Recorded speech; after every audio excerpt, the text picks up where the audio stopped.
ಕುಮಟಾದ ಕಿತ್ತೂರಾಣಿ ಚೆನ್ನಮ್ಮ ಉದ್ಯಾನವನದಲ್ಲಿ ಇಂದಿರಾ ಕ್ಯಾಂಟೀನ್ ಅನ್ನ ಜಿಲ್ಲಾ ಉಸ್ತುವಾರಿ ಸಚಿವರಾದ ಮಂಕಾಳು ವೈದ್ಯ ಉದ್ಘಾಟಿಸಿದ್ರು. ಈ ಕ್ಯಾಂಟೀನ್ ನಲ್ಲಿ 5 ರೂಪಾಯಿ ತಿಂಡಿ ಹಾಗೂ 10 ರೂಪಾಯಿಗೆ ಊಟ ಸಿಗಲಿದೆ. ನಂತರ ಅಲ್ಲಿ ತಯಾರಿಸಲಾದ ಪದಾರ್ಥಗಳನ್ನ ಸೇವಿಸಿದ ಸಚಿವರಾದ ಮಂಕಾಳು ವೈದ್ಯ ಶುಚಿ ಹಾಗೂ ರುಚಿಕಟ್ಟಾದ ಆಹಾರ ಪದಾರ್ಥಗಳು ಜನಸಾಮಾನ್ಯರಿಗೆ ಕೈಗೆಟುಕುವ ಬೆಲೆಯಲ್ಲಿ ಲಭ್ಯವಿದ್ದು ಇದರ ಪ್ರಯೋಜನವನ್ನ ಪಡೆದುಕೊಳ್ಳಿ ಎಂದು ಹೇಳಿದ್ರು. ರಾಜ್ಯದಲ್ಲಿ ಯಾರೂ ಕೂಡ ಹಸಿವಿನಿಂದ ಇರಬಾರದು ಎಂಬ ಉದ್ದೇಶದಿಂದ ನಮ್ಮ ಸರ್ಕಾರ ಜಾರಿಗೆ ತಂದಿರುವ ಇಂದಿರಾ ಕ್ಯಾಂಟೀನ್ ಬಡವರಿಗೆ, ವಿದ್ಯಾರ್ಥಿಗಳಿಗೆ, ಕಾರ್ಮಿಕರಿಗೆ ತುಂಬಾ ಅನುಕೂಲವಾಗಿದೆ. ಈ ಹಿಂದೆ ನಮ್ಮ ಸರ್ಕಾರವೇ ಅಧಿಕಾರದಲ್ಲಿದ್ದಾಗ ಯೋಜನೆ ಜಾರಿ ಮಾಡಲಾಗಿತ್ತು. ಆ ವೇಳೆ ಪೂರ್ಣ ಪ್ರಮಾಣದಲ್ಲಿ ನಿರ್ಮಾಣ ಮಾಡಲಿಲ್ಲ. ನಂತರದಲ್ಲಿ ಬಂದ ಸರ್ಕಾರ ಈ ಯೋಜನೆ ಮುಂದುವರಿಸುವಲ್ಲಿ ವಿಫಲವಾಯಿತು. ಈಗ ಮತ್ತೆ ಸರ್ಕಾರ ಬಂದ ನಂತರ ಇಂದಿರಾ ಕ್ಯಾಂಟೀನ್ ಯೋಜನೆಯನ್ನ ರಾಜ್ಯದಾದ್ಯಂತ ಪ್ರಾರಂಭಿಸಲಾಗಿದೆ ಎಂದರು. ಗ್ರಾಮೀಣ ಪ್ರದೇಶಗಳಿಂದ ನಗರಗಳಿಗೆ ಬರುವವರು ಹಸಿವಿನಿಂದ ಇರಬಾರದು, ಬಡವರಿಗೆ ತೊಂದರೆ ಆಗಬಾರದು ಎಂಬುದು ನಮ್ಮ ಸರ್ಕಾರದ ನಿಲುವಾಗಿದೆ. ಈ ವ್ಯವಸ್ಥೆಯು ಸರಿಯಾದ ಅನುಷ್ಠಾನಕ್ಕೆ ಅಧಿಕಾರಿಗಳು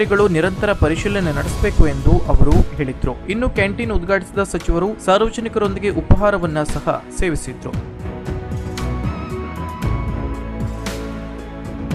ಈ ಸಂದರ್ಭದಲ್ಲಿ ಜಿಲ್ಲಾಧಿಕಾರಿಗಳಾದ ಕೆ ಲಕ್ಷ್ಮೀಪ್ರಿಯ, ಜಿಲ್ಲಾ ಪಂಚಾಯತ್ ಮುಖ್ಯ ಕಾರ್ಯನಿರ್ವಹಣಾಧಿಕಾರಿ ಡಾಕ್ಟರ್ ದಿಲೀಪ್ ಶಶಿ, ಉತ್ತರ ಕನ್ನಡ ಜಿಲ್ಲಾ ಗ್ಯಾರಂಟಿ ಯೋಜನಾ ಪ್ರಾಧಿಕಾರದ ಅಧ್ಯಕ್ಷರಾದ ಸತೀಶ್ ನಾಯ್ಕ್, ಪುರಸಭೆಯ ಅಧ್ಯಕ್ಷೆ ಸುಮತಿ ಭಟ್, ಪುರಸಭೆ ಉಪಾಧ್ಯಕ್ಷರಾದ ಮಹೇಶ್ ನಾಯ್ಕ್, ಕಾಂಗ್ರೆಸ್ ಜಿಲ್ಲಾಧ್ಯಕ್ಷರಾದ ಸಾಯಿ ಗೌಂಕರ್, ಕೆಪಿಸಿಸಿ ಪ್ರಧಾನ ಕಾರ್ಯದರ್ಶಿ ನಿವೇದಿತಾ ಆಳ್ವ, ಕುಮಟಾ ಬ್ಲಾಕ್ ಕಾಂಗ್ರೆಸ್ ಅಧ್ಯಕ್ಷರಾದ ಭುವನ್ ಭಾಗವತ್ ಸೇರಿದಂತೆ ಅನೇಕರು ಇದ್ದರು.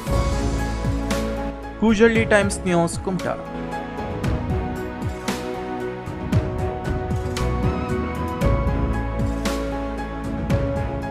ಕುತೂಹಲಕಾರಿ ಮಾಹಿತಿಗಾಗಿ ಕೂಜಳ್ಳಿ ಟೈಮ್ಸ್ ಚಾನೆಲ್ಗೆ ಸಬ್ಸ್ಕ್ರೈಬ್ ಆಗಿ, ಪಕ್ಕದಲ್ಲಿರುವ ಬೆಲ್ ಐಕಾನ್ ಅನ್ನು ಪ್ರೆಸ್ ಮಾಡಿ.